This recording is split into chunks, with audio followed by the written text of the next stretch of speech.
Hello and welcome to the Green Island podcast. Thanks for joining. I'm joined as always by my brother and co-author on Hard Border, James Sheehan. I'm Bernard Sheehan. Thanks for joining, James. Appreciate it. Thanks for having me. Great to be here. And yeah, let's get into it. Awesome. Awesome. So last time we spoke, things were a little bit different. We talked on the elections a little bit, really Europe, France and England, kind of some of the Irish stuff, and also the US. I think we talked about that. Things as they stand right now, kind of getting into mid July versus early July. A lot has changed. France looked like it was going a little bit more rightward and, perhaps to sanity. And I guess there was a follow up election and they all went back to, reverted back to normal in the left. And the consequences are going to keep on coming for them. Happen burn. It's a parliamentary system, so they have to kind of join forces with other kind of parties to kind of create a government to get a majority of the seats. So what happened is, I think what happened was the far right was doing so well that they were going to clean clock and maybe had to just form a government with a small time party, right, Right. and be the leaders. But what happened is, I think they got so spooked that they literally brought all the far leftist groups together and formed the government, or Macron did, just to keep the far right. It's not even far right; it's just right. I It's don't right. understand, but Yeah, it's it's conservative. just normal. Yeah, they're just trying to paint them as extremists, like normal, because they're so extreme. So they hooked up with the far left extremist party that pretty much like would be I don't even know what you would say, like the Bernie Sanders Socialist Party or something, and it's gone completely haywire. Which I don't even think they can form a government with them, because the far left government that they kind of needed to kind of get that majority, their policies are so whacked out that they can't even form a government. So I think the whole government's in limbo right now. I don't think that they actually, the PM like was for the right side, was a PM for a day and then had to resign because they didn't think, why would anybody didn't think that they would form that there would be so much votes going to the left. I think they have like 2 rounds of voting or something like that, but Yeah. it's all kind of funky. But I mean, at the end of the day, I don't think they have even a PM right now, because these leftists, they're just crazy loons. I mean, the far left, where they're not going to take anything. They just they're like, this is my moment, and I've entrenched in the ground for a long time, and now you need us, and we're going to get everything we want, Right. whether that's 60-year, like retiring at age 60 on a pension by the government, and all this stuff that's so unattainable. So I don't think they can form a government, and so the whole French parliamentary system's up in limbo, which really, I think the whole parliamentary system in general is kind of effed up. I really like the American, because they're just loons. They turn out to be politicians for life Yeah. when you have a parliamentary system, and that's good for nobody. I think really across the world there should be term limits of maybe 2 terms for almost anything, and then you're gone. Because fresh blood's better than old blood. Like even America, like you see Mitch McConnell and even Lindsey Graham and all these people that are like 4 or 5 terms. Like, get the hell out of there, leave. Yeah. You're antiquated, and you're not representing the population. You're representing the old men. Yeah. Just my thoughts on that. No, and you're right. And on the Democrat side, I remember when Chuck Schumer went from being a congressman to being a senator, and that was in the 90s. So it's like going on 30 years ago. These people have been around, and it's like, you know what? That's just too long. You're too old. But I think, at least in the US, not to kind of keep it always back to the Probably US. compromised. Yeah, Sorry, but just to jump on it. but they're also like so old that these people won't give up power. I mean, it's like you look at Nancy Pelosi, you look at you look at Biden. Obviously, they're not even boomers. People born after the war, they're born pre-war, and they still won't leave power.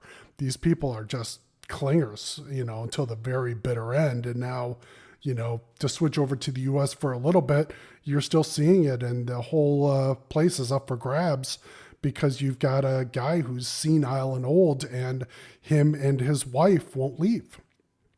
Not to mention his crackhead 100%. son running the show. I mean, it's just like you guys have been sheltering these people for, the last 4 years, if not more. We've been telling you that, this woman's Lady Macbeth, and they're like, no, no, everything's fine, nothing to see here.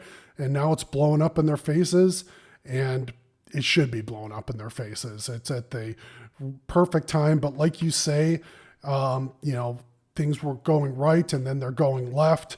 And that could easily happen in America where everybody just votes, for the extremes. And who knows, maybe Biden wins again and no one cares. I mean, I think that's what they're coming from, just like freaking force us out. Do your worst. You had your shot earlier this year and you didn't take it, and now it's too late. So go fuck yourselves. Sorry. It just really just showed the mentality of the Democrats that they don't care to throw their whole party under the bus unless they get their own power. And Joe Biden, I mean, I heard some guys like they really got to pay him almost like 100 million to even kind of get him out of there if they can. I mean, the polls are looking just horrendous for him right now, but again, why would you leave? And he's playing the game that they taught him to play, That's like right. do anything to get in power and then don't give it up. And Yep. that's the Democrat or the left's thing. Do anything they can. It's just like, so you expect this guy then to do something that's in the best interest for not himself, I mean, that's the whole thing. You do what you're told, you get where you want to go, and then they'll keep you there. So, but I mean, it's just really the whole thing about the elderly, and I hate going back to it, but like I sat on boards younger in life, and like everyone was so old. I just represented my dad because he couldn't be there, keep flying over to say Ireland, but literally they were fossils around the boardroom table, all doing the same old crack and the same old jokes, and they're probably still there to this day. Right. And they won't leave. And it's like I hear this political guy or something. His name Joe Rogan has him on. Eliza, he's kind of a comedian. He just hates the baby boomers because he's just like, look, you guys have money. We know you have all the money, but you won't leave your houses. Like your house is your identity. Like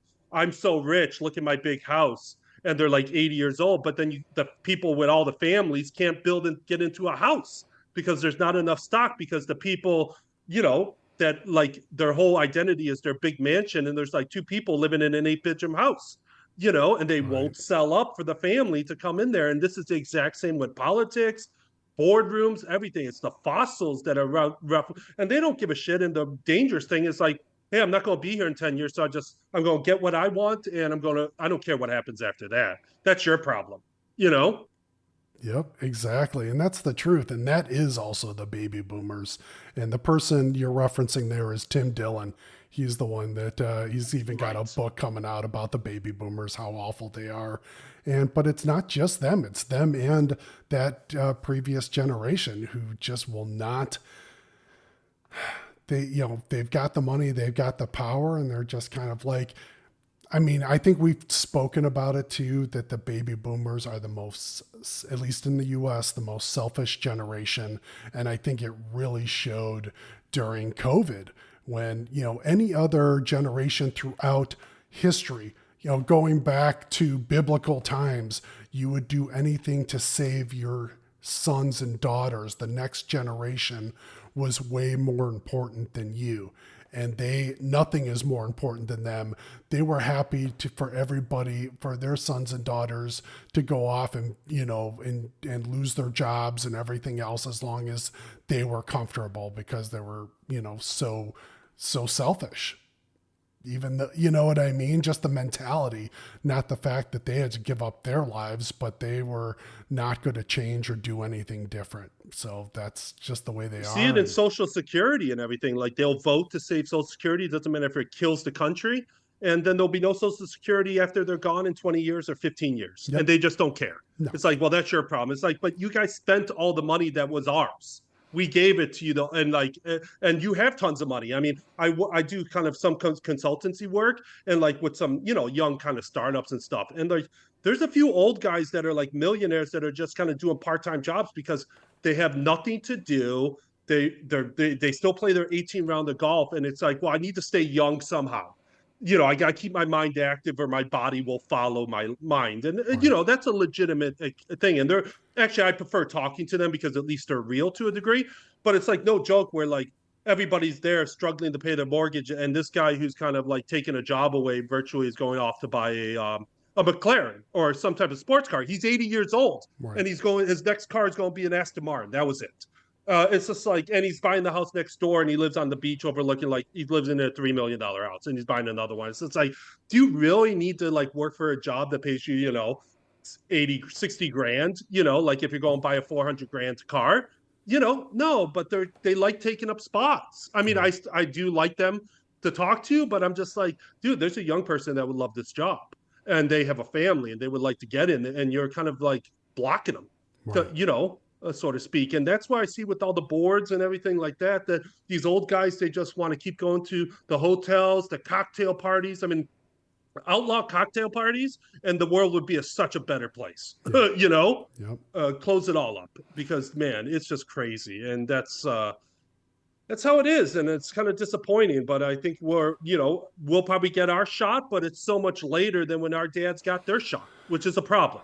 I look at comparing my dad. My dad was, had his second big house, built his major house when he was my age, and all this, and had tons of money. And it's just like, dude, we're still in a summer home and all this. It's just like, there's no summer home in our lives anymore. There's no one can afford a summer home. It's crazy. Can afford their mortgage. Yeah. It's a little disappointing. Well, I think about, that from the standpoint of our generation, which is Generation X, and you're kind of at the later end of Generation X, and I'm more smack in the middle. But a lot of these, millennials, they're the ones screaming, with their pants around their ankles, just yelling to the top of their lungs. Whereas Gen X, we're always kind of like just moving along and keep on pushing. But, it's also, that's just the reality. That's kind of the way the world is. But, I think there's still a lot that's going to change over time. They say there a lot of wealth is being passed down, over the course of the next 10 years. But in the US, there's a lot of businesses that are kind of going either under or just folding up because some boomer owns it and they do want to stop working, and their kids aren't interested in taking it over, and they don't really have anybody to sell it to. So there's opportunities there that people are kind of always talking about, at least here in the US. But, There's great opportunities if it yeah, opens up, but they're yeah, just not leaving that job yet. Because I knew this guy who built a pool cleaning company, sold it like, at 45 for like 10 million bucks, right? okay, And living the life, got bored after 2 3 years of playing golf.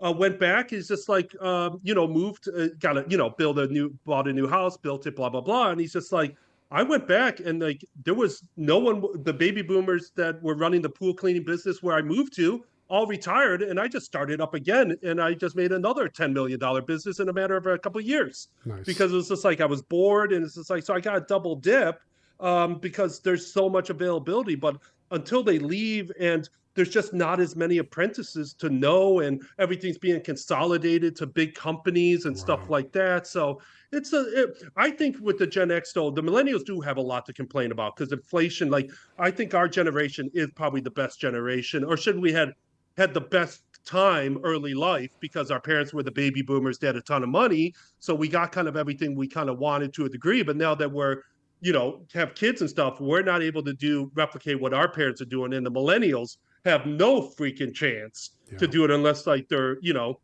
because wages just aren't going up. right, They're just not going, they're actually going down if you look at it from an inflation standpoint. And like if you looked at doctors or lawyers or accountants in like 1980s, they're all making hundreds of grand, and now everybody's at like, probably floating max 200, where doctors were making millions. right. And now no one can get above the $1 million mark unless you're a silly little athlete that makes $50 million a year instead of making two. It's just gone bananas. Yep. But they're more spokesmen and kind of whatever they're supposed to do for the party that pays them. Yeah, and like you say, wages are going down, but also home prices continue to skyrocket. So like it's hard to get into even a quote unquote like starter home like you would have been able to do, like when we were coming up before. Like these kids are going to be renting forever.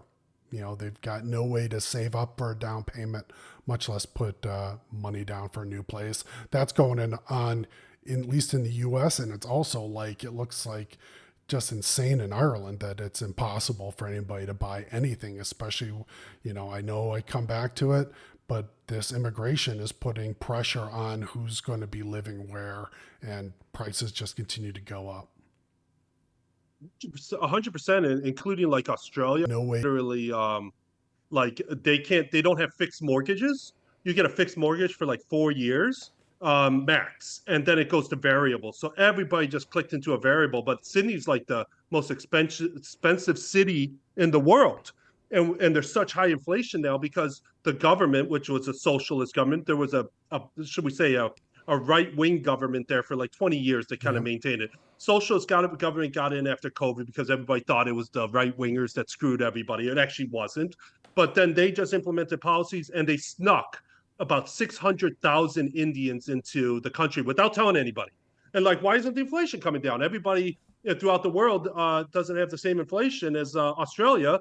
Why does it go down? And they have the highest. It's just like, oh yeah, I'm sorry, we've been letting Indians in, and the Indians aren't poor Indians; they actually have cash, so they're competing against buying properties, et cetera, so forth. It's just pure economics, but it's just the immigration is definitely the fuel of that. Where these are not, they're not refugees, they're not poor people, they're people with means that are coming in that are competing that shouldn't be competing. For prices of houses, cars, goods, et cetera, so forth, which results is everything goes up, you know? And are they getting citizenship in Australia as well? Because Indians Oh, well, are, there's like a line to it, I think. But no, it's more like they're coming in refugee status again, okay, that sort of crap. because So they're, coming in refugees. India's left wing. I mean, they've been socialist forever, so they're always going to vote left. So it's like in America, they're importing more voters because they can't convince people anymore. So the only thing they can do is bring in more voters who will go for them, and we don't care. As of just a couple of hours ago, the U.S. Tried to vote to see who you can't vote unless to pass a law to say you can't vote unless you're a citizen, and 190 something Democrats voted against that. So I mean that just shows you where I'm they are right surprised. now. Yeah, So it's just crazy. It's just crazy that they're like that, and it's so obvious, but it's just bad. And it'll never stop because you have these people that don't really care. They're all in it for themselves. So why did they vote against that? Because they're going to get some benefit from that in the future. It's like a chip in the game, you know? well, they stay in Um, power. They stay in power, yep. and they love being the person who gets the great table at some steakhouse in Washington. Plus, they do all these junkets around the world and go, and they're important people. Just like, I mean, when I was over in Ireland just a couple of weeks ago, I was talking with, kind of a cousin, and he was talking, mentioning here's this minister and that minister and where they all went for St. Patrick's Day because they all go to these different countries to get wined and dined. And the Taoiseach always comes to the U.S. and has a dinner at the White House, and they kind of bring over like 4-leaf clovers or whatever the crap it is. But they're important, they get to go to these dinners and they get treated with respect, and they love it. They live for that. And they're special. They have special rules. I mean, here in the US, if you're a congressperson, the laws don't apply to you. Like, literally don't apply. Like, that's why these people are getting so rich. It's kind of become a joke now. But insider trading is rampant within Congress, and they've been doing it forever. And they know what to bet on because they're giving these people special deals and special sets of laws and everything for XYZ company to do great and for their stock to go up. So it's easy for them to see, like, now's the time for me to buy. And that's why you see somebody like a Nancy Pelosi, who's never made more than like a 6-figure mid-salary, call it 135 a year or so, is now worth $20 million after 30 years of being in Oh, not Congress. 20, 200. 250. Thank you. I mean, and it's all insider tradings. Like they All follow insider her trading. stock trades now, Yep. so that because she beats Warren Buffett or beats everybody because and it's just like, okay, but why isn't the Republican DAs going down and arresting her ass? Because It would it's be no not problem for the illegal. Democrat. It's not illegal for her to do that because she's a congressperson. She can Is do that that. not illegal? It's not illegal for a congressperson to do it. And the Republicans aren't going to do it because there's a lot of Republicans who do the same thing. Correct. Yep. and It's that's what's the good for the goose is good for the gander yeah. So crap, it's the uniparty. It's here's the deal. Here's how we get rich, and we also are in power. I mean, it's it's that Kevin Spacey TV show on. I can't think of the name of it that was on House of Netflix. House Cards. of Cards. I mean, that's what it Hmm. is. And the original House of Cards in Britain It was really also is the that same thing. right now, isn't it? But is I that? watched the first like one or two seasons, but now like it got crazy when he became president with, and then his wife became president. It's like, man, it seems like that's actually how it's going now. Yes, exactly. And Hillary Clinton is pissed as all hell because she's like, "Hey, I need to get back in on this. How do I figure out to be She president really again?" wants to. She really wants to get in there Definitely, huge. Like this definitely. is she's itching for it. But I mean, talk about a freaking troll. I mean, you see her head's falling into her body. I mean, what a troll. But yeah, I would There, say she would have cognitive problems to be honest with you as well. but there's no path for her unless Biden steps down and Kamala makes her the VP, and then Kamala steps down. I mean, but that's Game of Thrones too. There's no path for her to make it happen, but all things are up for grabs right now. It's crazy. I mean, it's just insane in the U.S. right now. Every minute it's just like, okay, Biden's gonna step down now, or maybe not. And it's Into the just ends, and nuts. and then he's doing a special interview, and then they did a George Stephanopoulos interview, which we Hmm. mentioned in the last podcast. So we had that interview. I don't know. I think it didn't go as well. I didn't watch it because I'm just. But then George Stephanopoulos was stopped on the street coming from the gym like a day ago. It's just like, do you think Biden will be able to handle 4 more years? He's like, no. And they're like, and so I was listening to some commentating. And they're just like, now, what is the odds that someone was able to find him, track him down, ask that question, and he actually answered it? It's like, no, this was all set up, because again, they all want to kind of play yes and no. Like, I told you so that he was too old, but just in case he gets in, I didn't really throw him under the bus Right, because then he'll annihilate me. And this right. is how it's going. And Joe Biden's somewhat correct. He's like, hey, you guys played the game. You gave me all the delegates. They're mine to give, and my wife doesn't want to give them up. So screw you, Yeah, because at the end of the day, it's just like, Trump will get in and he might just have us all arrested, even if you give me $100 million.